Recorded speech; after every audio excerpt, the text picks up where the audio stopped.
नमस्कार दोस्तों, मेरा नाम सुनील कुमार।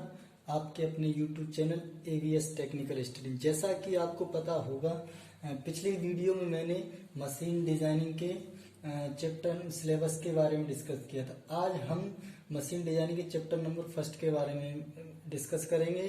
तो chapter number first, machine design के चैप्टर नंबर फर्स्ट का नाम है इंट्रोडक्शन। तो इसके कुछ 8 टॉपिक हैं जिन्हें हम लिखेंगे। पहला टॉपिक होता है वो है हमारा अभिकल्पन। अभिकल्पन क्या है, जिसे इंग्लिश में कहते हैं डिजाइन। दूसरा टॉपिक है वो है हमारा मशीन अभिकल्पन। मशीन अभिकल्पन, जिसे इंग्लिश में कहते हैं मशीन डिजाइन।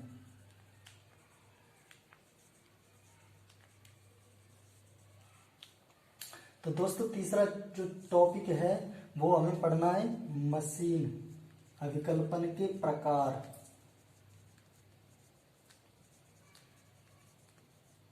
कल्पन के प्रकार, जिसे इंग्लिश में कहते हैं टाइप्स ऑफ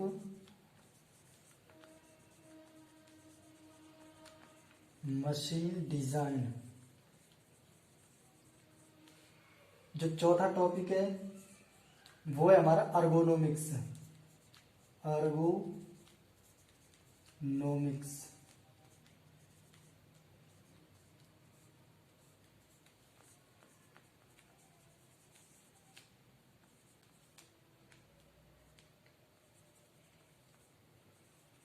दोस्तों पांचवा जो टॉपिक है वो है हमारा सुरक्षा गुणांक।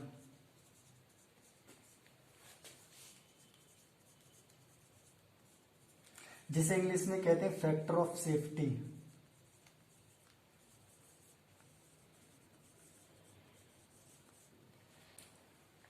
छठवां जो टॉपिक है वो है हमारा प्रतिबल।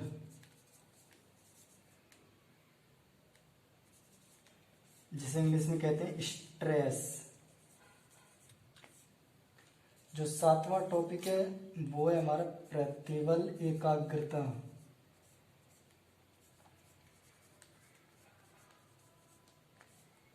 जिसे इंग्लिश में कहते हैं स्ट्रेस कंसंट्रेशन। जो आठवां टॉपिक है वो है हमारा यांत्रिकी गुण। जिसे इंग्लिश में कहते हैं मैकेनिकल प्रॉपर्टी।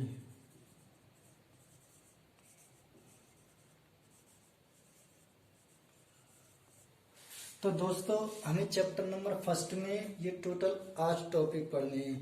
पहला टॉपिक है हमारा अभिकल्पन, जिसे इंग्लिश में डिजाइन कहते हैं। दूसरा टॉपिक है मशीन अभिकल्पन, जिसे इंग्लिश में मशीन डिजाइन कहते हैं। तीसरा टॉपिक जो है वो है हमारा मशीन अभिकल्पन के प्रकार, जिसे इंग्लिश में टाइप्स ऑफ मशीन डिजाइन कहते हैं। तो दोस्तों, चौथा जो टॉपिक है वो है हमारा अर्गोनोमिक्स, जिसे इंग्लिश में अर्गोनोमिक्स ही कहा जाता है। जो पांचवा जो टॉपिक है वो है हमारा सुरक्षा गुणांक, जिसे इंग्लिश में फैक्टर ऑफ सेफ्टी कहा जाता है। छठवां जो टॉपिक है वो है हमारा प्रतिबल, जिसे इंग्लिश में स्ट्रेस कहते हैं। सातवां जो टॉपिक है वो है हमारा प्रतिबल एकाग्रता, जिसे इंग्लिश में स्ट्रेस कंसंट्रेशन कहते हैं। आठवां जो टॉपिक है वो है हमारा यांत्रिकी गुण, जिसे हम मैकेनिकल प्रॉपर्टी कहते हैं। तो दोस्तों, अब हम टॉपिक नंबर फर्स्ट पे डिस्कस करेंगे। तो टॉपिक नंबर फर्स्ट डाल लीजिए, अभिकल्पन, जिसे इंग्लिश में डिजाइन कहते हैं। तो दोस्तों, आखिर में डिजाइन होती क्या है, जैसे एग्जांपल में समझाऊं। जैसे आप मान लिया आप एक मैकेनिकल इंजीनियर है और आप किसी भी इंडस्ट्री में जाते हैं, तो आप उस इंडस्ट्री में सबसे पहले काम शुरू करने से पहले आप देखेंगे कि उसका एक डिजाइन तैयार करना, उस किसी भी प्रोडक्ट का उसका पहले एक डिजाइन तैयार किया जाता है। लेकिन आखिर में हमें यह नहीं मालूम पड़ता है कि उस डिजाइन आखिर में हम बना क्यों रहे हैं और उसकी आवश्यकता क्या है। तो दोस्तों, आपको हम डिजाइन के बारे में समझाएंगे। तो कुछ हिंदी में मैं लिख देता हूं। आखिर में डिजाइन है क्या है। डिजाइन यानी कि जिसे कहते हैं अभिकल्पन। तो हिंदी में मेरे साथ में नोट करते जाइएगा, हिंदी में लिख ले। हिंदी में डेफिनेशन लिखता हूं। डिजाइन का अर्थ है कि मानव की आवश्यकताओं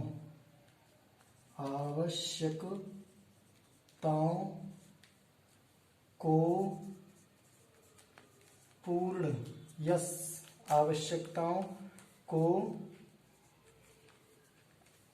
आवश्यकताओं को संतुष्ट करने के लिए एक पॉलिसी, जिसे हिंदी में कहते हैं नीति, का निर्माण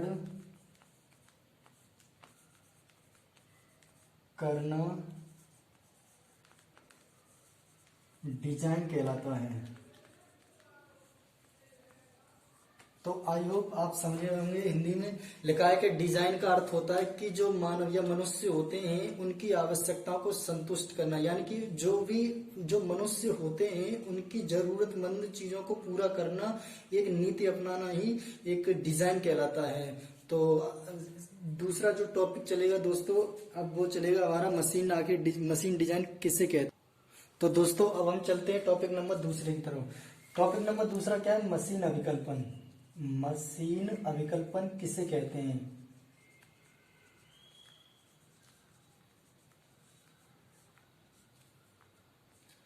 जिसे इंग्लिश में कहते हैं मशीन डिजाइन।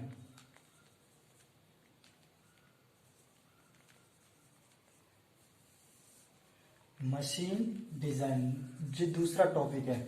आखिर में मशीन डिजाइन होती क्या है? तो दोस्तों मैं समझाऊं मशीन डिजाइन होती क्या है।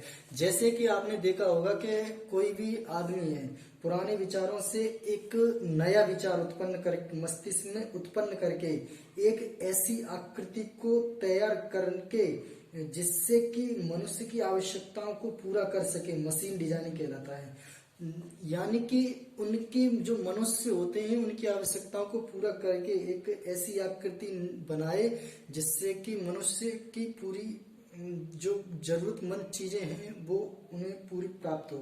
तो देखें, अब मैं इसकी डेफिनेशन हिंदी में लिखूंगा। पुराने विचारों को सबसे पहले लिखूंगा, पुराने विचारों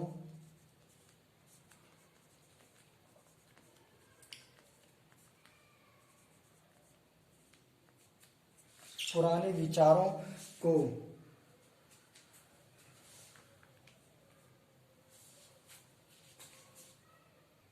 तो दोस्तों मैंने मशीन डिजाइनिंग की जो परिभाषा है वो आपके इस बोर्ड पर लिख दी है। जैसे हिंदी में पुराने विचारों से नया विचार अपने मस्तिष्क में उत्पन्न करके तथा एक ऐसी आकृति को तैयार करना जिससे कि मनुष्य की जो आवश्यकताओं को पूरा कर सके, मशीन डिजाइन कहलाता है। अब मशीन डिजाइन के बाद हम तीसरा जो टॉपिक पढ़ेंगे वो पढ़ेंगे मशीन डिजाइन के आखिर में कौन से प्रकार होते हैं, मशीन डिजाइन को कितने भागों में बांटा गया है। तो मशीन डिजाइन के बारे में अब प्रकारों के बारे में अब अध्ययन करेंगे।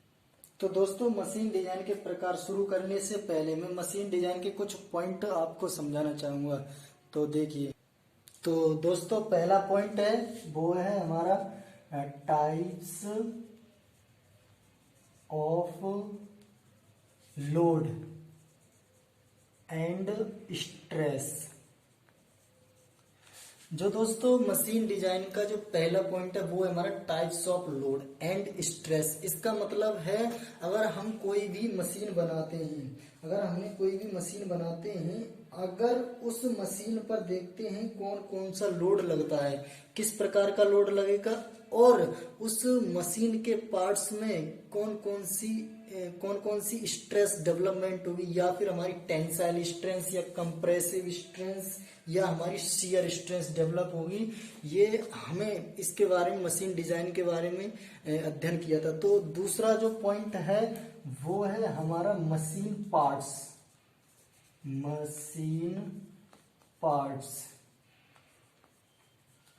दोस्तों जैसा कि आप जानते होंगे कि मशीन के जो पार्ट्स होते हैं आपने कोई भी मशीन बनाई थी, आपने कोई भी मशीन बनाई है और उस मशीन के जो पार्ट्स हैं वो किस तरह हैं, किस शेप में हैं और किस आकार में हैं और उनका किस प्रकार का जो वजन है वो कौन सा सहन कर रहा है। इस प्रकार जो हम देखें मशीन के जो पॉइंट हैं। और नंबर तीसरा जो पॉइंट है वो है हमारा मोशन, मोशन पार्ट्स। अगर सपोज दैट आपने कोई मशीन बनाई है और उस मशीन में के जो पार्ट्स हैं वो किस तरह से मोशन करते हैं, या फिर आपके लीनियर मोशन करें या रोटरी मोशन करें या ऑक्सीलेशन मोशन करते हैं या फिर आपके रेसिप्रोकेटिंग मोशन करते हैं। जैसे आपको एग्जांपल के तौर से समझाएंगे, जैसे आप एक 4 बार मैकेनिज्म है, 4 बार मैकेनिज्म है, जैसे कि आपके पास एक 4 बार मैकेनिज्म है, इसका एक एंड फिक्स है और ये कुछ लिंक जुड़ी हुई हैं। ये लिंक नंबर 1 है, ये लिंक नंबर 2 है और इसका एंड है जो ये लगा हुआ है, ये भी फिक्स है। तो ये जो लिंक है ये भी एक लिंक है, तो इसका नाम number first, link number first दे देते हैं और इसका दूसरा लिंक, ये तीसरी लिंक और ये चौथी लिंक। आई होप देखे होंगे एक ये 4 बार मैकेनिज्म है, आपने देखा होगा जब ये कोई, या फिर देखते हैं मशीन के जो पार्ट्स होते हैं वो किस प्रकार से मोशन करेंगे, या फिर आपके इस प्रकार से मोशन कर सकते हैं या ऐसे नहीं तो इस प्रकार से मोशन कर सकते हैं। ये 4 बार मैकेनिज्म है जो मशीन के जो पार्ट्स हैं किस पर रेसिप्रोकेटिंग मोशन कर सकते हैं या फिर एक लीनियर मोशन में कर सकते हैं। जैसे ये देखा हुआ, ये आप, या फिर जब ये मशीन चलेगी तो एक रेसिप्रोकेटिंग मोशन करेगी, तो इसका जो एंड है, ये जो ये वाला हमारा पेयर है वो कुछ इस प्रकार से इस प्रकार से एंगल बनाएगा, कुछ ऐसे जाएगा, और इसका जो एंगल है कुछ इस प्रकार से जाएगा। तो इसके जो मोशन के जो पार्ट्स हैं किस प्रकार से गति कर रहे हैं, इसी के बारे में, मशीन डिजाइनिंग के बारे में सीखते हैं। जो तीसरा जो टॉपिक है वो है हमारा, चौथा जो टॉपिक है वो है हमारा selection of material, selection of material. दोस्तों जो हमारा चौथा पॉइंट है वो है हमारा सिलेक्शन ऑफ मटेरियल। आप किसी भी मशीन को बनाते हैं तो उसमें सबसे पहले ये सेलेक्ट करना होता है कि हमें ये किस मटेरियल का बनाना चाहिए, या हमें हाई कार्बन स्टील का बनाना चाहिए या हमारा माइल्ड स्टील का बनाना चाहिए। आखिर में ये हमें सिलेक्शन करना पड़ता है कि ये हमें आखिर में किस मटेरियल के जो पार्ट्स बनाने चाहिए। नंबर 5, जो इसका 5वां जो पॉइंट है वो है इकोनॉमिकल। दोस्तों हमेशा मशीन में इकोनॉमिकल पॉइंट होना चाहिए, इकोनॉमिकल पॉइंट होना चाहिए। क्यों? क्योंकि ये हमें अलग दिखाना चाहिए कि मशीन जब हम कोई बना रहे हैं तो सामने वाला जो है वो खरीदने में सहमत है या नहीं, उसे खरीदेगा या नहीं। तो इसमें क्या, मशीन में हमेशा इकोनॉमिकल होना अति आवश्यक होता है। तो जो हमारा छठा पॉइंट है वो है हमारा कॉस्ट ऑफ कंस्ट्रक्शन। दोस्तों जब हम कोई मशीन भी बनाते हैं तो सबसे मेन बात आती है रुपयों की। तो हमें कोई भी मशीन बनाते हैं तो हम ये सोचते हैं हमारी जो मशीन बने वो कम से कम रुपयों में बने। तो इसका कॉस्ट भी एक लिमिट का रहना चाहिए, ना कि ज्यादा महंगा होना चाहिए ना कि ज्यादा कम होना चाहिए। इतना होना चाहिए कि जे आप कोई भी जो परचेज करे वो उस मशीन को आसानी से खरीद सके। तो 7वां जो पॉइंट है वो हमारा आता है असेंबली।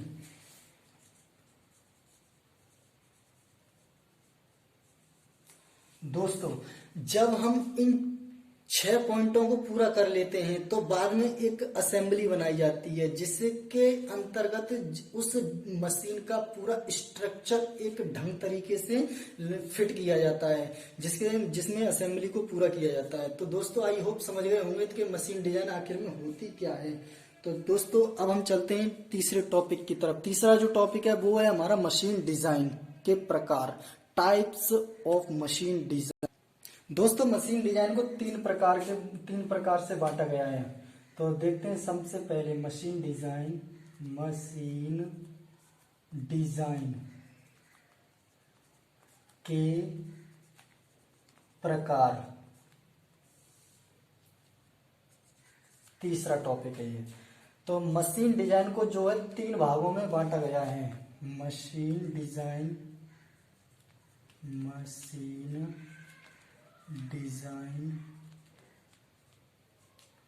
के मुख्यतः तीन भाग निम्नलिखित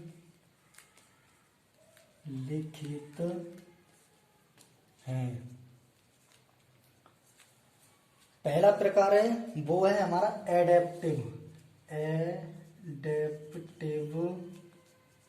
एडेप्टिव डिजाइन।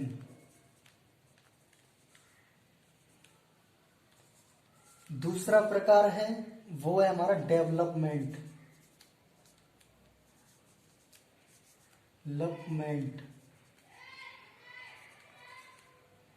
डिजाइन। तीसरा प्रकार है वो है हमारा न्यू डिजाइन। तो दोस्तों मशीन डिजाइन को मुख्यतः तीन भागों में बांटा गया है। पहला प्रकार है वो है हमारा एडेप्टिव डिजाइन, दूसरा प्रकार है वो है हमारा डेवलपमेंट डिजाइन और तीसरा प्रकार है वो है हमारा न्यू डिजाइन। तो आइए अब हम इन तीनों के बारे में कुछ डिटेल में परिभाषाएं लिखते हैं, उसके बाद में आगे चलते हैं। पहला है एडेप्टिव डिजाइन।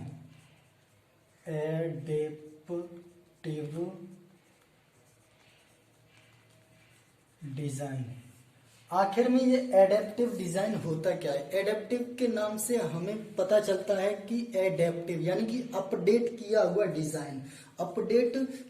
डिजाइन। तो यह एक ऐसा डिजाइन होता है जो तैयार किए हुए डिजाइन को अपडेट करता रहता है। जैसा कि आपको पता होगा, आपके जब मोबाइल में कोई वायरस आ जाते हैं तो हमें फोन को क्या है रीसेट करना पड़ता है, यानी कि अपडेट करना पड़ता है। उसी प्रकार जब हम कोई भी डिजाइन को तैयार कर लेते हैं तो उसको एक प्रकार से क्या है अपडेट भी करना पड़ता है। तो सबसे पहले अब हम इसकी जो परिभाषा है वो हिंदी में लिखेंगे। यह एक ऐसा डिजाइन होता है जो तैयार किए हुए डिजाइन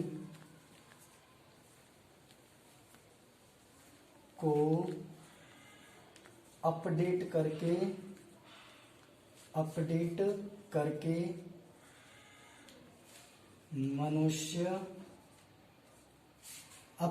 करके मनुष्य के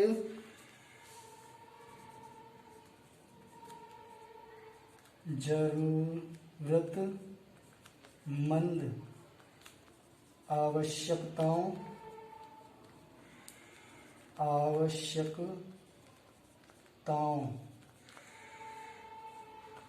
को पूरा कर देता है, जिसे एडेप्टिव डिजाइन कहते हैं।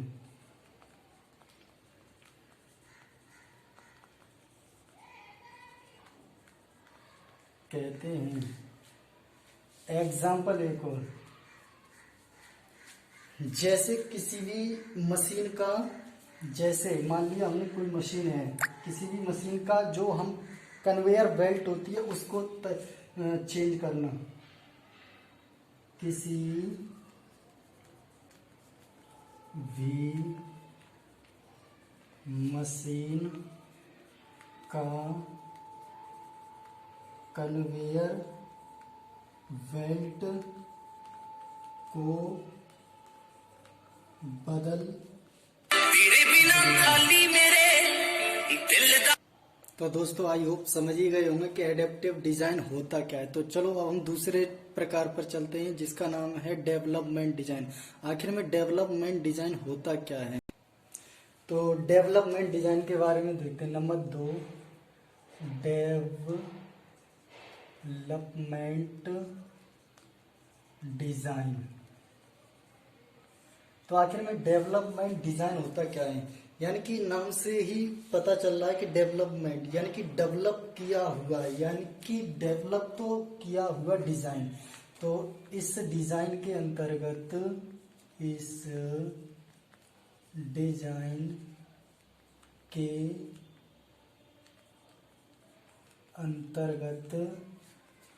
पुराने डिजाइन में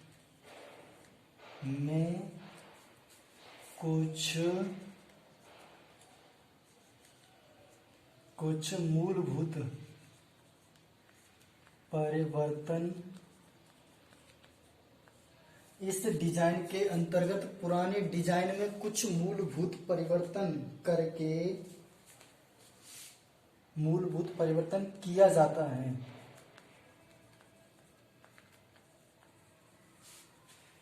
मूलभूत परिवर्तन किया जाता है जिसके कारण अंत में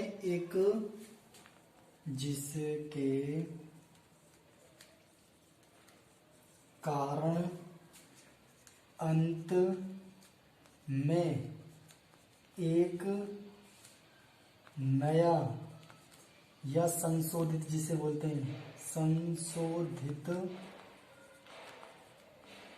संशोधित को इंग्लिश में कहते हैं करेक्शन। नया संशोधित डिजाइन प्राप्त होता है, डेवलपमेंट डिजाइन कहलाता है। डेवलपमेंट डिजाइन कहलाता है।